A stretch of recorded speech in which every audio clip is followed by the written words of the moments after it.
Who are the contenders and the pretenders in the NFC?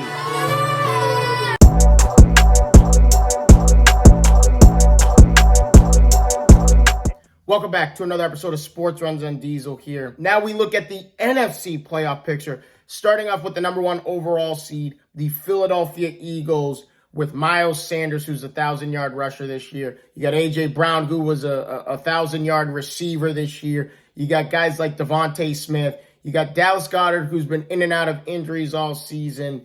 But with that being said, it's not just about Jalen Hurts in this offense and how dynamic that running game is for the Philadelphia Eagles. It's all about the defense as well, too, as they are number one in the passing defense, only allowing an average of 180 yards a game passing. And then they're first in the NFL in sacks with 70 sacks this season. Fletcher Cox, Brandon Graham, that front seven has been incredible for them. The secondary has been great for them as well, led by Gardner Johnson and company. There's been so many great things about the defense. Hurts has been hurt, no pun intended there, with the shoulder injury to his throwing arm. He looked decent. He looked okay in week 18, but the bye week is going to be huge for this Philadelphia team going into the divisional round of the playoffs as they get the bye week. Up next, at the number 2 seed, is the San Francisco 49ers here. Obviously, these guys are clearly contenders. Let's talk about the defense here. They create turnovers. They get sacks. They're top 5 in sacks this year. This defense is a Super Bowl contending defense. If they get to Super Bowl, it's all because of the defense. And it does have something to do with the offense as well. Yes, we know about Jimmy Garoppolo getting hurt. And it's been the Brock Purdy show. Holy moly. Brock Purdy has been on fire. He has been playing well for the San Francisco 49ers. But then you also have acquisitions like Christian McCaffrey, who is the most dynamic running back of all the running backs in the NFL as we speak. And I love what I'm seeing from the 49ers. They have consistency on both sides of the ball. Their special teams is coming along here towards the end of the season. They're peaking at the right time. My only concern for this team is the expectations of Brock Purdy going into his first NFL playoff start. Number 3, the Minnesota Vikings. Clearly, the Minnesota Vikings are contenders this year.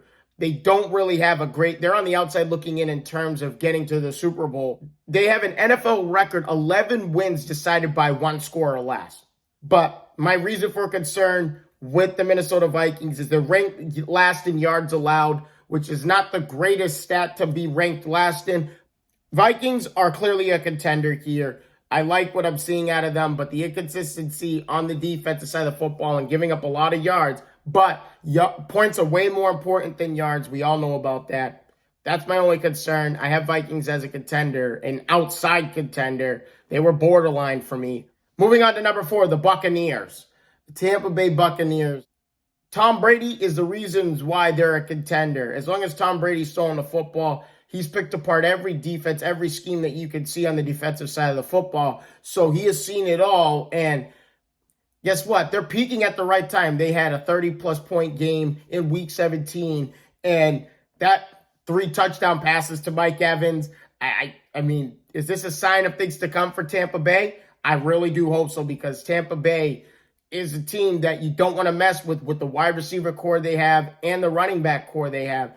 Rachaad White, Leonard Fournette, and then the wide receiver core, Mike Evans, Chris Godwin, Julio Jones. But the problem with them has been health in the offensive line, the defensive line, and the secondary. Tom Brady doesn't trust that offensive line for the gum under the seats. Like that, let's just be honest here. Tom Brady doesn't trust them at all, and that's been part of the problem in Tampa Bay and the inconsistency as they're 8-9 coming into the playoffs. Like, yikes.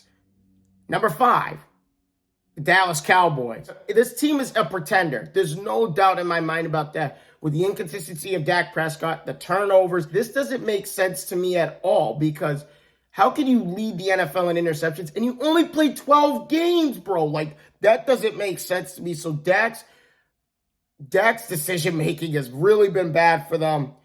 But I will say this, since Dak's return from injury, they are averaging the most points per game. They're averaging 32 points a game. and they have the best third down conversion rate at 52%. So they are firing on all cylinders on offense. My issue with them being a contender is they got to win multiple road games to get to the Super Bowl, and I don't see them beating Tampa Bay. Dallas is too good of a team on the offense and defensive side. They have star-studded cast on both sides of the football for them to be a pretender. They should be contenders.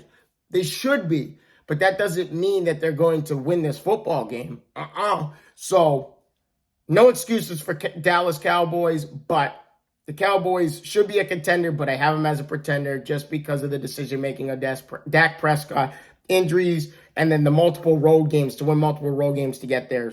Too much to overcome. The 6th seed is the New York Giants pretenders.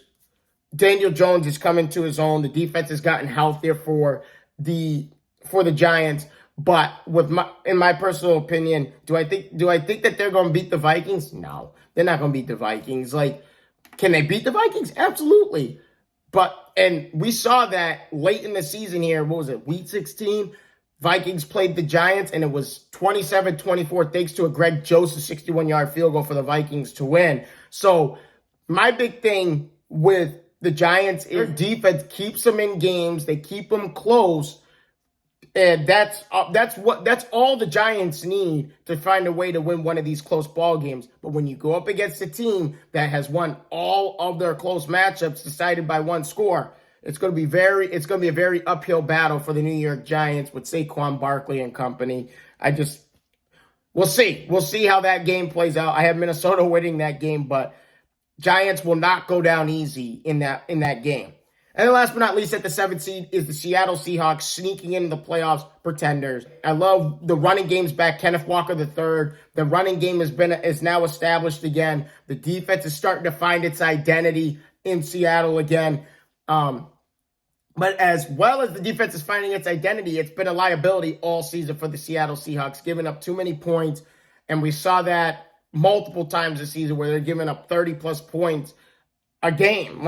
So the defense has been too much of a liability for them. But Geno Smith, the second coming of Geno Smith, it's been a fun season to watch. It's been an up-and-down season for Seattle, but it's been a fun season to watch. It's great to see Geno Smith come into his own and actually have somewhat of a Pro Bowl caliber year. Now, granted, will he make the Pro Bowl selection? Well, we'll see. We'll see, but I think he's had a Pro Bowl year, in my opinion. He's played great for them, and he beat Russell Wilson's passing record for a Seattle Seahawk in a single season. So kudos to Geno Smith. I give a lot of credit to him. I tip my cap off to him, but they're a pretender. Thank you guys so much for your time. If you guys haven't already, please leave a like and a subscribe to the channel. I hope to see all your faces in the next one. Deuces.